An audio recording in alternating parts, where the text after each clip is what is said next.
grow in your spiritual life and ministry by tongues. अन्य भाषा के द्वारा अपने आत्मिक जीवन और सेवकाई में उन्नति। जब हम टंग्स की या अन्य भाषा की बात करते हैं तो कलीसियाओं में दो तरह के विचारधारा पाए जाते हैं। पहली तरह की वे कलीसियाएं हैं जो मेन लाइन ऑर्थोडॉक्स कहलाती हैं और वे इस बात पर विश्वास करते हैं कि अन्य भाषा जब प्रेरितों के साथ ही पूरी तरह खत्म हो गई, क्योंकि जब बाइबल नहीं लिखी गई थी तब परमेश्वर अन्य भाषा के द्वारा एक चिन्ह अन्य जातियों के सामने दिखाता था। लेकिन जैसी बाइबल कंप्लीट हो गई उसके बाद हमें इस बात को उदाहरण देते हैं बाइबल के वचन से। यदि पहला कुरिन्थियों की पत्री उसका 13 अध्याय के 8 से लेकर 10 पद को जब आप पढ़ोगे तो वहां पर जो वचन लिखा गया उसको लेकर के खासकर इस बात को बताते हैं कि इस समय हमें अन्य भाषा की कोई भी जरूरत या टंग्स की कोई भी जरूरत नहीं है। मैं आपके सामने पढ़ देना चाहूंगा पहला कुरिन्थियों की पत्री उसका 13 अध्याय के 8 से लेकर 10 पद तक। यहां पर इस प्रकार लिखा है, प्रेम कभी टलता नहीं, भविष्यवाणियां हो तो समाप्त हो जाएंगी, भाषाएं हो तो जाती रहेंगी, ज्ञान हो तो मिट जाएगा, क्योंकि हमारा ज्ञान अधूरा है और हमारी भविष्यवाणी अधूरी, परंतु जब सर्वसिद्ध आएगा तो अधूरा मिट जाएगा। ध्यान दीजिए, जो वचन का जो भाग मैंने पढ़ा ये वे कलीसियाएं विश्वास करती हैं जो कहती हैं कि अन्य भाषा अभी के लिए हमारे समय के लिए है। वे इस बात पर विश्वास करती हैं। जब इस वचन को जब हम पढ़ते हैं और खासकर जो पहला कुरिन्थियों उसके 13 अध्याय के संदर्भ को पढ़ते हैं तो वहां पर हम इस बात को पाते हैं कि यहाँ पर जो बात की गई है वो इस बात को की गई है कि कैसे हम परमेश्वर के वरदानों को, पवित्र आत्मा के वरदानों को हम उपयोग करें। खासकर जो पहला कुरिन्थियों 13 अध्याय है और जो 8 से लेकर 10 तक जो वचन मैंने पढ़ा उसमें से जो भाग है पूरा पहला कुरिन्थियों इस बात को बताता है कि हम किस तरह से वरदानों का उपयोग हम कर सकते हैं। लव या प्रेम हमेशा रहेगा अनंत जीवन में भी, लव और प्रेम हमेशा बना रहेगा अनंत जीवन तक। यदि वर्ष 8 में जब हम पढ़ते हैं तो हमें 3 चीजों का मेंशन किया गया है, भविष्यवाणी, ज्ञान और भाषाएं। भविष्यवाणी, ज्ञान और भाषाएं। लेकिन जब हम 9 पद को जब हम पढ़ते हैं तो वहां पर केवल 2 चीजों का जिक्र है, वो है भविष्यवाणी और ज्ञान। वहां पे अन्य भाषा का जिक्र नहीं है। और जब भविष्यवाणी और ज्ञान के विषय में जब हम पढ़ते हैं तो जो ग्रीक वर्ड यूज किया गया है, जो वर्ब यूज किया गया है, ये इस बात को यूज किया गया है कि बाय फोर्स जो भविष्यवाणी होगी, जो ज्ञान होगा, जो ग्रीक वर्ड यूज किया गया है, मेरे कहने का मतलब ये है कि इन दोनों पदों में जो भविष्यवाणी और ज्ञान के विषय में जो बताया गया है तो कहता है जो दोनों ही चीजें बाय फोर्स जो है बंद की जाएगी। लेकिन भाषाओं के विषय में ऐसा नहीं है, कहता है ये अपने आप सीज हो जाएगा या बंद हो जाएगा। फिर आगे जब हम पढ़ते हैं कि भविष्यवाणी और ज्ञान और भाषाएं अधूरी है, और यहां पर आगे कहता है परमेश्वर का वचन 10 पद को हम पढ़ते हैं, सर्वसिद्ध जब आएगा तो सब चीजें क्या हो जाएगी, बंद हो जाएगी। जैसे मैंने आपके सामने पढ़ा कि परंतु जब सर्वसिद्ध आएगा तो अधूरा मिट जाएगा।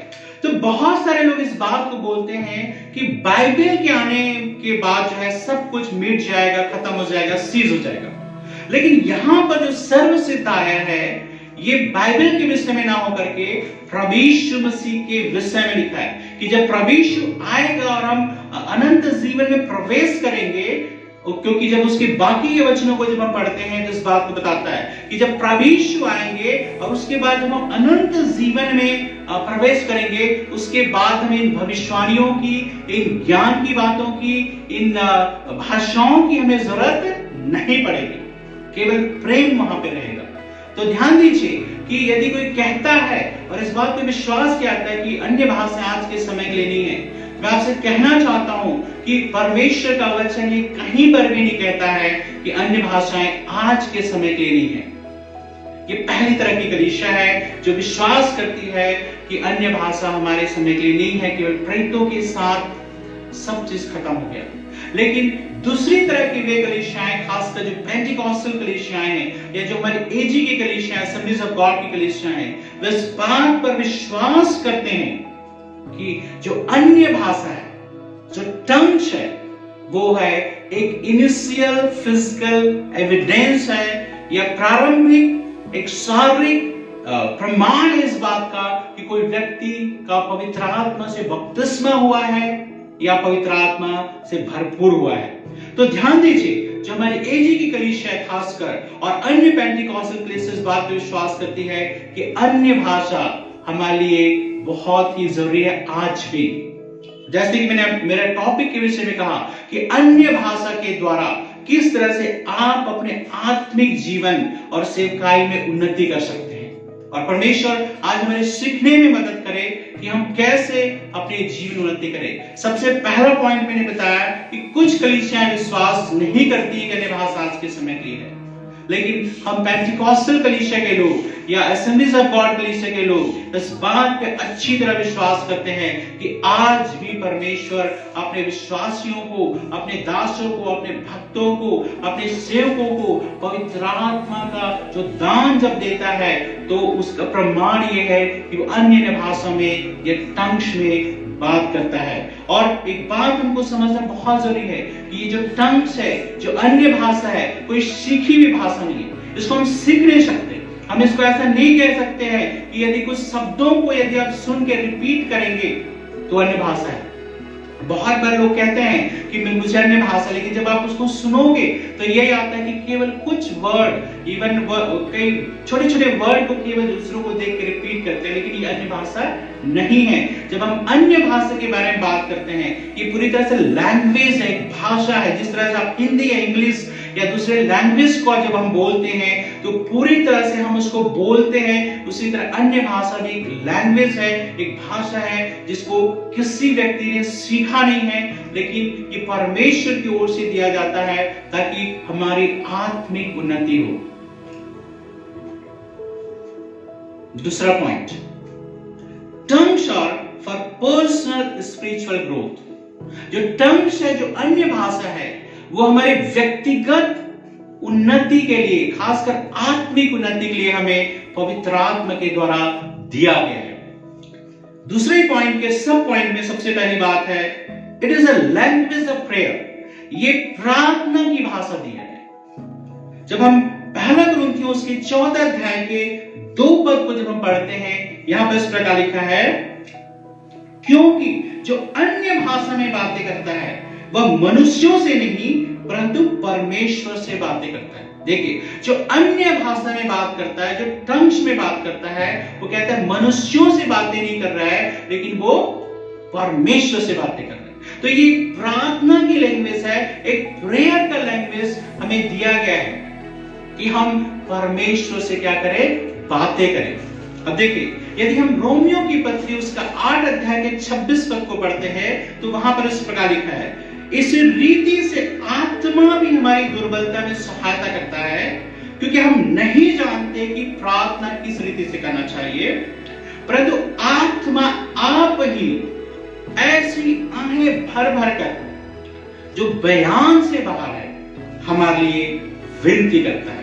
देखिए, इस वचन में परमेश्वर का वचन सिखाता है कि जब हम अन्य भाषा में प्रार्थना करते हैं तो पवित्र आत्मा हमारे अंदर से होकर के परमेश्वर से क्या करता है, प्रार्थना करता है, विनती करता है। और लिखा है कि हमें नहीं पता है, कई बार हमें नहीं समझ में आता है इस सिचुएशन में हम कैसे प्रार्थना करें, या किसी के जीवन में क्या समस्या है, क्या करना है, क्या प्रार्थना करें।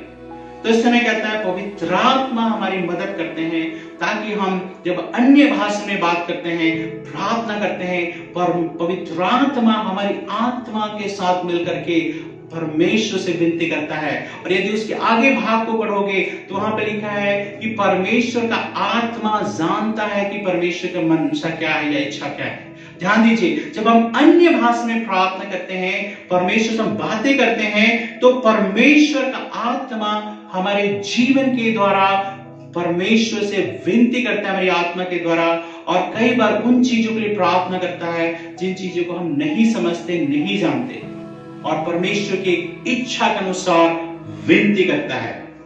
और यदि उसी का 14 अध्याय के 2 पद को, पहला कुरिन्थियों 14 अध्याय के 2 पद को जब हम पढ़ेंगे, तो आगे का भाग कहता है, इसलिए कि उसकी बातें कोई नहीं समझता। देखिए कि जब हम अन्य भाषा में प्रार्थना कर रहे हैं, तो बोलने वाला भी, जो अन्य भाषा में प्रार्थना कर रही है, बात कर रहा है, वो भी नहीं समझता एक्चुअली क्या बोल रहे हैं, और दूसरे लोग भी नहीं समझते। और शैतान तो बिल्कुल भी इस बात को समझ नहीं सकता है जब अन्य भाषा में प्रार्थना करते हैं। जो पवित्र आत्मा है, या हमारी आत्मा है, और परमेश्वर के बीच का ये वार्तालाप है, कम्युनिकेशन है। दूसरी बात को जब हम देखते हैं, तो वहां लिखा है, जो अन्य भाषा में बात करता है वह अपनी उन्नति करता है। जो अन्य भाषा में बात करता है, परमेश्वर का वचन कहता है, वो अपनी उन्नति करता है। यदि हम 4 पद को इसको पढ़ते हैं, हम केवल पहला कुरिन्थियों उसके 14 अध्याय से सारे वचनों को पढ़ रहे हैं, इसलिए एक जगह पे ही निकाल कर रखें। यहाँ पे लिखा है, जो अन्य भाषा में बातें करता है वह अपनी ही उन्नति करता है। देखिए, परमेश्वर का वचन इस बात को हमें साफ साफ बताता है कि अन्य भाषा में प्रार्थना जब आप करते हैं, आपकी जीवन में, आत्मिक जीवन में, सेवकाई में एक उन्नति को आप देखोगे। बहुत बार क्या होता है, हम अन्य भाषा जब हमें मिल जाता है, उस समय हमारे अंदर बहुत एक्साइटमेंट रहता है, बहुत ही उत्तेजना रहती है, और हम बहुत ज्यादा अन्य भाषा में प्रार्थना करते हैं। लेकिन धीरे धीरे समय जब आगे बढ़ता जाता है, हमारा अन्य भाषा में प्रार्थना करना बहुत ही कम हो जाता है। लेकिन यहां पर परमेश्वर का वचन सिखाता है कि जो अन्य भाषा में बात करता है, वो अपनी उन्नति करता है। कैसे उन्नति करता होगा? ऐसे बाइबल में कोई ऐसा स्पष्ट वचन नहीं है जो बताए कि कैसे उन्नति होती है, लेकिन ऐसे प्रैक्टिकली बहुत बार देखा गया है कि हमने अन्य भाषा में कई बार ऐसी चीजों के लिए प्रार्थना किया जो अनजानी थी, या हमारे जीवन में व्यक्तिगत रूप से अनजाने खतरे के विषय में, या दूसरों के जीवन के लिए हमने प्रार्थना करी है और उनके जीवन में काम हुआ है। कई बार हम इस बात को अच्छी तरह जानते हैं कि हम नहीं समझते हम किसके लिए प्रार्थना कर रहे हैं, लेकिन पवित्र आत्मा हमारे अंदर से होके किसी की जरूरत के लिए प्रार्थना करता है, और उसके द्वारा परमेश्वर का छुटकारा उनके जीवन में आता है। पौलुस अपेक्षा करता है कि हम अन्य भाषा में बातें करें। यदि वर्स 5 को जब हम पढ़ेंगे, तो यहां पर कहता है, मैं चाहता हूं कि तुम सब अन्य भाषाओं में बातें करो।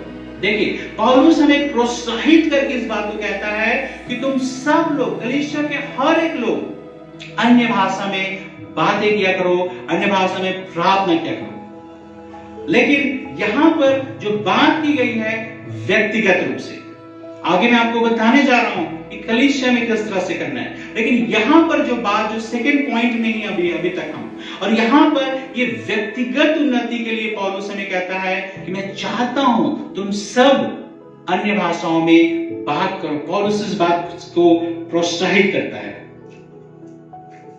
यदि वर्स 14 को जब हम पढ़ेंगे, तो वहां पे ऐसा लिखा है, हमारी आत्मा प्रार्थना करती है। जब हम अन्य भाषा में प्रार्थना करते हैं, तो हमारी आत्मा का प्रार्थना में इन्वॉल्वमेंट होता है। यदि हम इस चीज को पढ़ते हैं, देखिए 14 को, वर्स 14 को, 14 अध्याय के 14 को जब हम पढ़ेंगे, तो यहां पर इस प्रकार लिखा है, पौलुस कहता है, इसलिए यदि मैं अन्य भाषा में प्रार्थना करूं, तो मेरी आत्मा प्रार्थना करती है, परंतु मेरी बुद्धि काम नहीं देती। देखिए, यहां पर परमेश्वर का वचन इस बात को बताता है कि जब हम अपनी बुद्धि से प्रार्थना करते हैं, शरीर से प्रार्थना करते हैं, लेकिन दूसरी बात, जब हम अन्य भाषा में प्रार्थना करते हैं, तो हमारी आत्मा का इन्वॉल्वमेंट होता है, क्योंकि हमारी आत्मा परमेश्वर से क्या करती है? बात करती रहती है। हमारी आत्मा में होकर पवित्र आत्मा परमेश्वर से हमारे लिए विनती करता है। तो आप जब अन्य भाषा में प्रार्थना कर रहे हो, आपकी आत्मा का प्रार्थना में इन्वॉल्वमेंट होता है। फिर अगली बात, दोनों से प्रार्थना करना जरूरी है। परमेश्वर का वचन केवल ये नहीं कहता है कि केवल हम बुद्धि से प्रार्थना करें या केवल अन्य भाषा में प्रार्थना करें। परमेश्वर का वचन इस बात को हमें सिखाता है हमें आत्मा से भी प्रार्थना करना है और बुद्धि से भी प्रार्थना करना है। यदि 15 पद को हमें पढ़ते हैं तो क्या लिखा है यहाँ पर, अतः क्या करना चाहिए? पौलुस एक सवाल कहता है, मैं आत्मा से भी प्रार्थना करूंगा और बुद्धि से भी प्रार्थना करूंगा। मैं आत्मा से गाऊंगा और बुद्धि से भी गाऊंगा। तो यहां पर परमेश्वर का वचन हमें इस बात को खास कर बताता है कि हमें दोनों ही का उपयोग करना है। अपनी बुद्धि से भी प्रार्थना करना है, जो हमें जानकारी है उसके अनुसार प्रार्थना करना है, और साथ ही साथ हमें अन्य भाषा में भी प्रार्थना करना है। तो आत्मिक उन्नति के लिए दोनों ही तरीके से प्रार्थना करना बहुत जरूरी है। पौलुस अपने विषय में गवाही देता है। यदि वर्ष 18 को हम पढ़ेंगे तो वहां पे कहता है, मैं अपने परमेश्वर का धन्यवाद करता हूं कि मैं तुम सबसे सबसे अधिक अन्य भाषाओं में बोलता हूं। पौलुस क्या कह रहा है, तुम सबसे ज्यादा मैं अन्य भाषाओं में क्या करता हूं, बातें करता हूं, प्रार्थना करता हूं। देखिए पौलुस इस बात को जो है बहुत स्पष्ट तरीके से बोलता है कि इस बात को परमेश्वर का वचन बताता है कि पौलुस के जीवन में अन्य भाषा का कितना महत्वपूर्ण भाग है। कह रहा है कि तुम सबसे ज्यादा मैं अन्य भाषा में प्रार्थना करता हूं, बातें करता हूं। यदि 22 पद को पढ़ेंगे तो वहां पर लिखा है, अन्य भाषा जो है अविश्वासियों के लिए एक चिन्ह है। यहां पर लिखा है 22 पद में, इसलिए अन्य भाषाएं विश्वासी के लिए नहीं परंतु अविश्वासियों के लिए एक चिन्ह है। तो हमें ध्यान देना है कि परमेश्वर का वचन हमें इस बात को अच्छी तरह सिखाता है कि जब हम अन्य भाषा में बातें करते हैं, अन्य भाषा में प्रार्थना करते हैं, तो आत्मा का इन्वॉल्वमेंट होता है, हमारे मन का इन्वॉल्वमेंट होता है, और पवित्र आत्मा और हमारी आत्मा मिल करके परमेश्वर की इच्छा के अनुसार परमेश्वर से विनती करते हैं। और इसलिए हम अपने जीवन में, अपने सेवकाई में एक आत्मिक उन्नति को हम देख सकते हैं। जितना ज्यादा आप अन्य भाषा में प्रार्थना करोगे उतना ही ज्यादा जो पवित्र आत्मा का जो वरदान है आपके जीवन में प्रकट होगा। बहुत बार अपनी ऐसी कमजोरियों के विषय में, ऐसे निर्बलताओं के विषय में आप प्रार्थना करोगे जिसके लिए शायद आप बुद्धि से जब आप प्रार्थना करोगे तो वो आपसे मिस हो जाता है। कई बार हम उन चीजों के लिए प्रार्थना नहीं कर पाते, कई बार अपनी कमजोरियों के लिए, निर्बलताओं के लिए प्रार्थना नहीं कर पाते, लेकिन पवित्र आत्मा हमारे अंदर से हो करके अन्य भाषा में परमेश्वर से हमारी कमजोरियों को निकालने के लिए क्या करता है, प्रार्थना करता है। तो सबसे पहली बात, आपकी आत्मिक उन्नति के लिए और सेवकाई की उन्नति के लिए आपको और मुझको अन्य भाषा में प्रार्थना करना जरूरी है। अन्य भाषा के द्वारा कलीसिया उन्नति, ये मेरा तीसरा पॉइंट है, अन्य भाषा के द्वारा कलीसिया की उन्नति। देखिए सबसे पहले मैंने कहा कि अन्य भाषा आज के समय के लिए भी है। दूसरी बात मैंने कहा, दूसरा पॉइंट मैंने बताया कि जब अन्य भाषा में बातें करते हैं या प्रार्थना करते हैं, आप व्यक्तिगत रूप से अपने जीवन से उन्नति पाते हैं। तीसरी बात, अन्य भाषा के द्वारा कलीसिया की उन्नति होती है। यदि हम पहला कुरिन्थियों उसके 14 अध्याय के 26 पद को पढ़े, यहाँ पे इस प्रकार लिखा है, इसलिए हे भाइयों क्या करना चाहिए, जब तुम इकट्ठे होते हो तो हर एक के हृदय में भजन, देखिए क्या कहता है, जब तुम इकट्ठे होते हो हर एक के हृदय में भजन या उपदेश या अन्य भाषा या प्रकाश या अन्य भाषा का अर्थ बताना रहता है। सब कुछ आत्मिक उन्नति के लिए होना चाहिए। देखिए परमेश्वर का वचन हमें इस बात को सिखाता है कि जब भी कलीसिया इकट्ठी हो तो वहां पर ये सारी चीजें हो, भजन हो, प्रकाश हो, परमेश्वर का उपदेश हो। लेकिन यहां पर पौलुस इस बात को भी जोर देता है कि वहां पर अन्य भाषा का बोलना भी हो और अन्य भाषा का अर्थ बताना भी हो। परमेश्वर का वचन इस बात के लिए जोर देता है।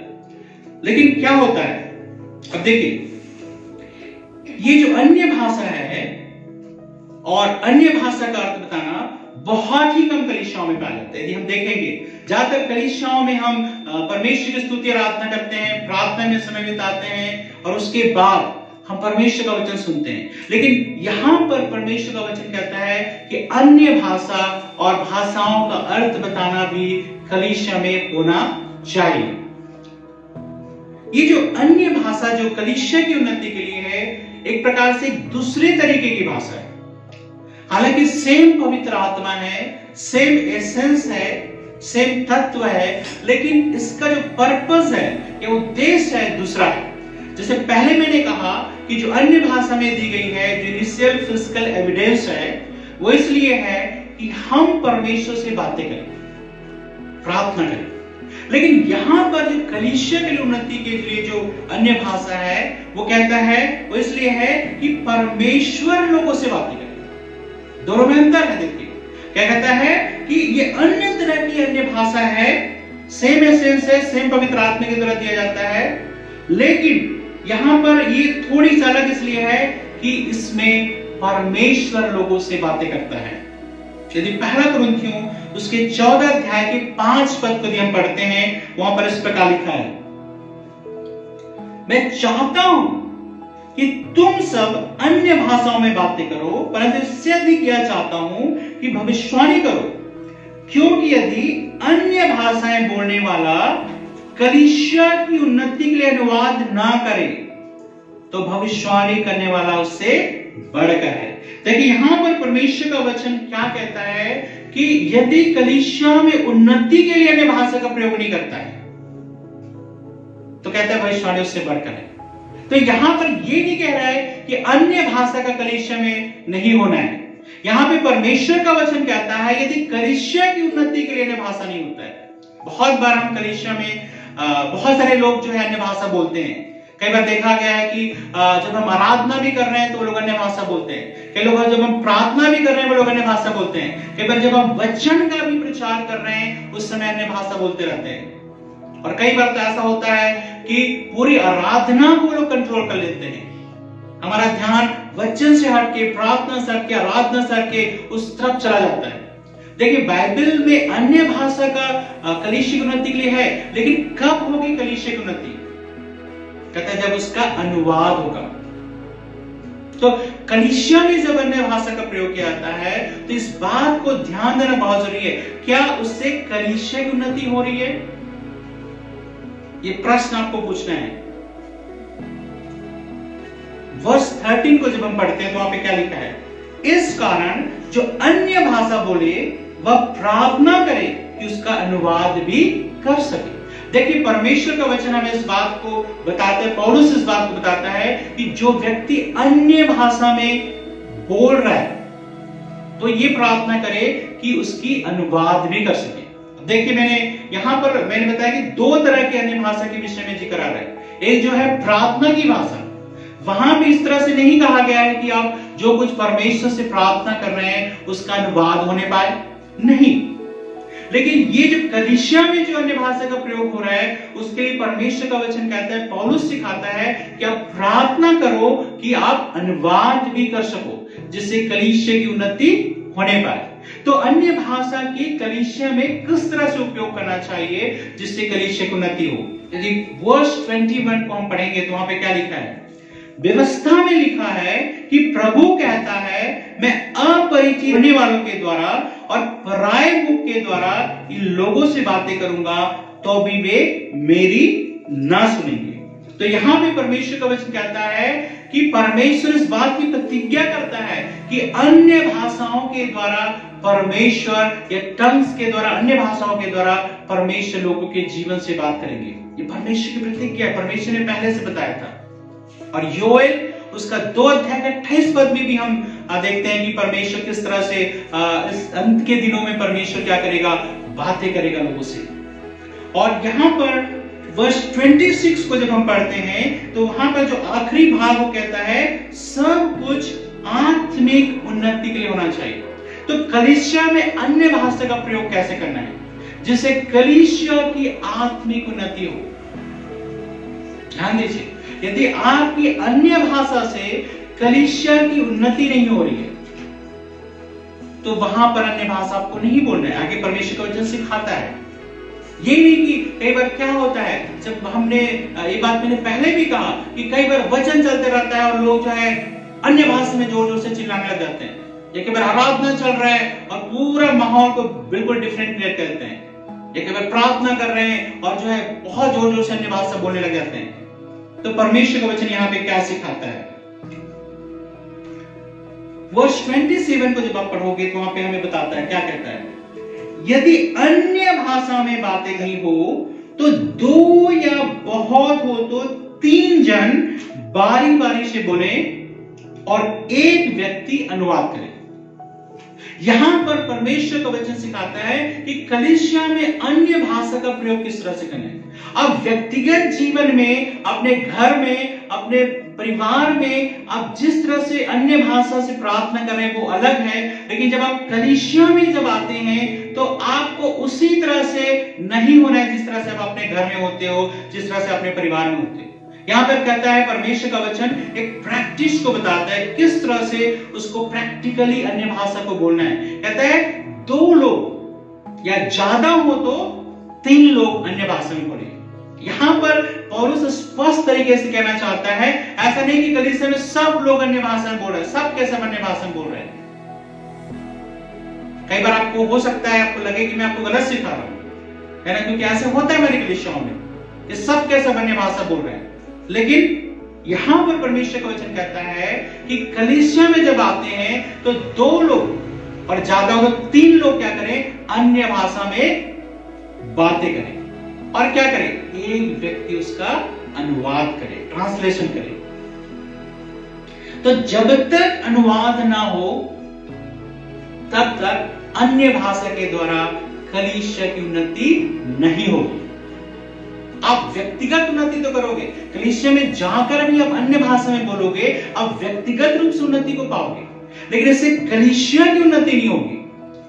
एक बड़ी समस्या का सामना यहाँ पर कुरिन्थियों की कलीसिया में करना पड़ रहा है कि सबके सब अन्य भाषा कलीसिया में बोल रहे हैं, जिससे किसी को आत्मिक उन्नति नहीं हो रही है। तो यहां पर पौलुस कहता है कि 27 में 2 लोग या ज्यादातर 3 लोग अन्य भाषा बोले और बाकी एक व्यक्ति क्या करे? उनका अनुवाद करे।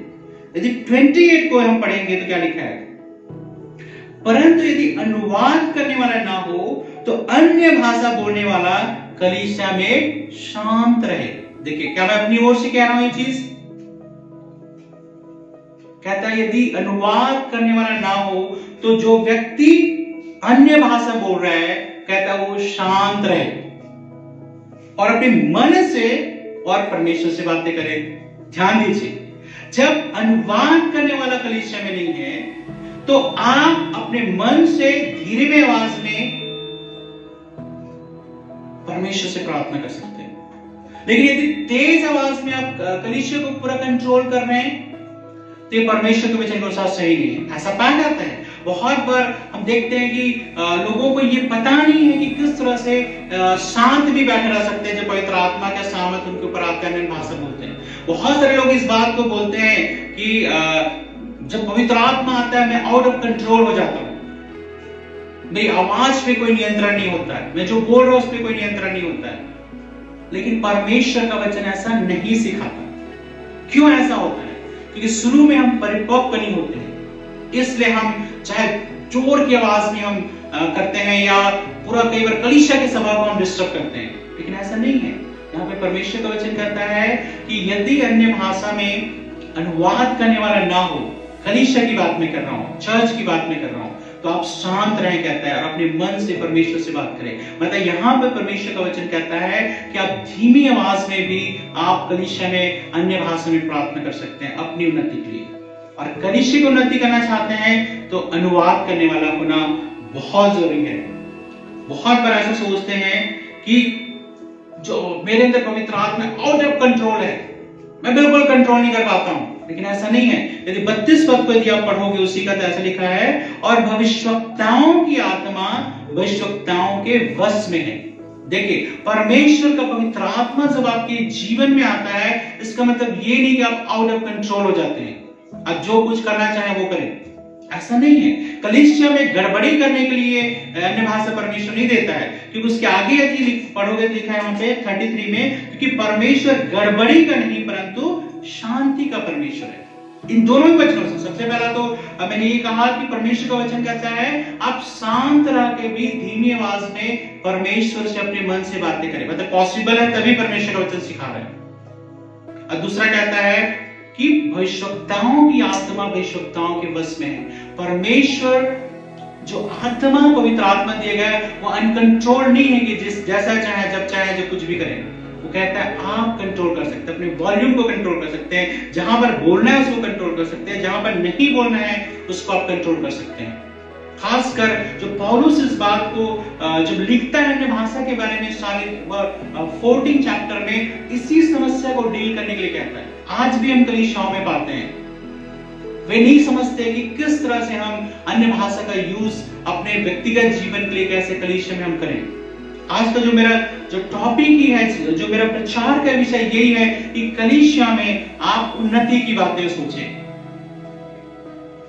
वर्ष 39 और 40 को आप पढ़ेंगे, उसी का क्या कहता है, हे भाइयों भविष्यवाणी करने की धुन में रहो और अन्य भाषा बोलने से मना ना करो। देखिए परमेश्वर का वचन क्या कहता है, अन्य भाषा बोलने से हमें मना नहीं करना है। बहुत बार ऐसा देखा गया है कि बहुत सारी कलीसियाओं में बहुत परमेश्वर के दास सिखाते हैं नहीं तुम गड़बड़ी होती है, प्रॉब्लम होता है, इसलिए अन्य भाषा मत बोला करो। नहीं, परमेश्वर का वचन कहता है अन्य भाषा बोलने से मना मत करो, लेकिन क्या करना है, कहता है पर सारी बातें शालीनता और व्यवस्थित रूप से की जाए। क्या परमेश्वर का वचन सिखाता है, शालीनता के साथ और ऑर्गेनाइज्ड वे में, व्यवस्थित रूप से हमें अन्य भाषा का प्रयोग करना है। तो अन्य भाषा हमारे लिए बहुत है, विश्वासियों को दी गई है कि अन्य भाषा के द्वारा हम अपने व्यक्तिगत आत्मिक जीवन में और कलीसिया के लोगों की आत्मिक उन्नति कर सकते हैं। क्योंकि जब हम व्यक्तिगत रूप से प्रार्थना करते हैं, पवित्र आत्मा हमारे अंदर से होकर प्रार्थना करता है, लेकिन जब हम कलीसिया में जब अन्य भाषा का उपयोग करते हैं तो अनुवाद के साथ होना चाहिए, जिससे परमेश्वर लोगों के जीवन से बात करे।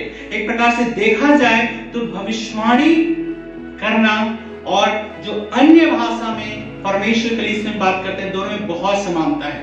अंतर केवल इतना है कि भविष्यवाणी में परमेश्वर हमारे नोन लैंग्वेज में या हमारे जो लैंग्वेज हमें पता है उसमें बात करता है, लेकिन जो अन्य भाषा में बात करता है उस समय उसको हमारे नोन लैंग्वेज में जो हमने सीखा उस लैंग्वेज में उसको अनुवाद करने की जरूरत पड़ती है। लेकिन भविष्यवाणी में भी परमेश्वर बात करता है और अन्य भाषा के द्वारा भी परमेश्वर हमारे जीवन से बात करता है। तो इस बात को समझना बहुत जरूरी है कि यदि आपने अभी तक अन्य भाषा का वरदान नहीं पाया है या पवित्र आत्मा का बपतिस्मा नहीं पाया है, भरपूरी नहीं पाया है, तो आज आपके लिए समय है कि आप परमेश्वर से मांगे और कहें कि प्रभु मुझे अन्य भाषा का वरदान दे, मुझे टंग का वरदान दे, ताकि मैं एक ऐसी लैंग्वेज में, ऐसी भाषा में जो केवल परमेश्वर समझता है, मैं बातें कर सकूं। और यदि आप पहले कभी बहुत टाइम से अन्य भाषा में बातें करते थे, प्रार्थना करते थे, लेकिन अब नहीं कर रहे हैं, तो आपके लिए एक बार फिर से अवसर है कि आप करना शुरू करें। और यदि आप कलीसिया में बिना अनुवाद के अनकंट्रोल वे में जो चाहे जिस तरह से कलीसिया को अन्य भाषा बोलने की तरह कंट्रोल करके करते हैं उस तरह से ना करें। परमेश्वर का वचन हमें सिखाता है कि व्यवस्थित ढंग से ऑर्गेनाइज्ड वे में आप करना है कि जो पवित्र आत्मा आपको दिया गया है, ऐसा नहीं कि आप उसको जो है आप कंट्रोल हो गया, आपका वॉल्यूम जो आप जो कुछ करते हैं, यहाँ पे कहते हैं आप शांत रह के भी आप परमेश्वर से बातें कर सकते हैं। तो आइए इस समय जो कुछ हमने सीखा 3 पॉइंट में सारी चीजों को मैं लेकर आया। पहला यह है कि आज भी अन्य भाषा का वरदान परमेश्वर हमारे रखा है। दूसरा, जब अन्य भाषा बोलते हैं आप अपने व्यक्तिगत जीवन में सेवकाई उन्नति करते हैं। और तीसरी बात, अन्य भाषा का प्रयोग कलीसिया की उन्नति के लिए। परमेश्वर चाहता है हम इसे हर एक इस बात को समझें, प्रार्थना करें और आइए परमेश्वर की इस अद्भुत गिफ्ट को, अद्भुत वरदान को अपने जीवन में प्रयोग करें। अवश्य ही इस छोटे से संदेश के द्वारा हम सारी बातों को जो अन्य भाषा के विषय में क्लियर नहीं कर सकते हैं, और भी बहुत सारी बातें इसमें हैं, लेकिन कम से कम थोड़ी बात हम सीख सकते हैं, समझ सकते हैं। और यदि आप इसके विषय में और भी अधिक जानना चाहते हैं तो अपने कलीसिया के पास्टरों को आप संपर्क कर सकते हैं। जो भी आपके पासवान हैं, जिस जगह पर रहते हैं, आप उनसे संपर्क कर सकते हैं। या आप चाहें तो हमें भी आप लिख सकते हैं, कमेंट कर सकते हैं, ईमेल कर सकते हैं, और हम आप पूरी कोशिश करेंगे आपके जो सवाल है उसको उत्तर देने के लिए। आइए हम प्रार्थना करेंगे। परमेश्वर पिता, मेरी प्रार्थना है पिता परमेश्वर, हर एक के लिए जो इसको इस समय देख रहे हैं या ऑफलाइन देखेंगे प्रभु, हर एक के जीवन में आप काम कीजिए प्रभु। सब लोग इस अद्भुत वरदान जो हमें दिया गया है, ताकि हम परमेश्वरी लैंग्वेज के द्वारा हम परमेश्वर से बातें कर सके प्रभु। उस वरदान के द्वारा ओ प्रभु हमें से हर एक की मदद और सहायता करे कि हम अपने आत्मिक जीवन में और सेवकाई में उन्नति कर सके प्रभु। हमें से हर एक के जीवन में काम कर, जिन्होंने पवित्र आत्मा का बपतिस्मा नहीं पाया है, अन्य भाषा का वरदान नहीं पाया है प्रभु, उनके जीवन में जब इस समय मैं प्रार्थना कर रहा हूं, जबकि वो इस समय या तो देख रहे हैं या बाद में जब कभी देखेंगे, उसी समय उन्हें पवित्र आत्मा का अभिषेक देना प्रभु, और पवित्र आत्मा के द्वारा अन्य भाषाएं प्रभु वो बोलने पाए प्रभु। दया कर, आशीष दे, अनुग्रह कर, कृपा कर, सहायता कर, सब बातों में यीशु के नाम को महिमा देते हैं धन्यवाद के साथ प्रभु यीशु के नाम से, आमीन आमीन। परमेश्वर आप सबको आशीष दे। और मुझे भरोसा है कि जो मैंने आपको समझाने की कोशिश की है आपने समझा है। यदि नहीं समझा है, आपके मन में कुछ भी अलग तरह के विचार है या इस बात से सहमत नहीं है या कुछ बातों को पूरी तरह समझ नहीं पाए, मैंने कहा है पहले भी, अभी भी मैं कहता हूँ कि आप हमसे संपर्क कर सकते हैं, कमेंट बॉक्स में आप कर सकते हैं, ताकि परमेश्वर का वचन को आप सही तरीके से आप सीख सके। प्रभु आप सबको आशीष दे।